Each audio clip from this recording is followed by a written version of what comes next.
যখনই আমার কোনো ডকুমেন্ট ইস্যুস ছিল প্রত্যেকটা সময় আমি ওনাকে পেয়েছি। যে জিনিসটা অনেক বড় একটা সাপোর্ট ছিল শুরু থেকে এখন পর্যন্ত আমার ভিসা পাওয়া নিয়ে। ইভেন আমার এখন ভিসা পাওয়ার পরে আমার অ্যাকোমোডেশনের প্রবলেমটা নিয়েও ওনারা আমাকে খুব বেশি হেল্প করতেছে। আসসালামু আলাইকুম। আমি সিএসআরি থেকে মেহেদী হাসান বলছিলাম, senior application officer and councillor. তো আজকে আপনাদের সাথে শেয়ার করব আমাদের বারোটার একটা ভিসা সাকসেস। আমাদের মোহাম্মদ তাসলিম আহমেদ ভাই, তো উনি হচ্ছে রিসেন্টলি মাল্টার ভিসা পেয়েছে ফেব্রুয়ারি ইনটেক 2026-এর জন্য।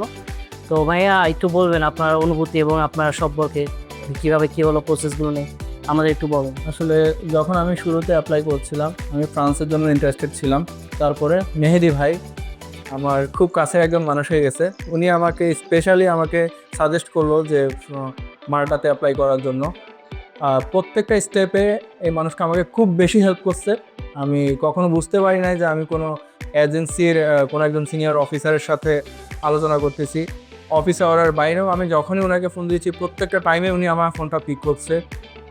যখনই আমার কোনো ডকুমেন্ট ইস্যুস ছিল প্রত্যেকটা সময় আমি ওনাকে পেয়েছি।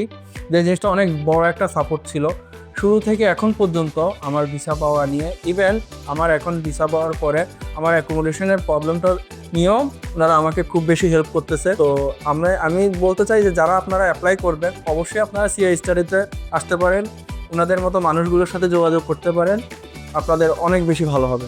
Thank you.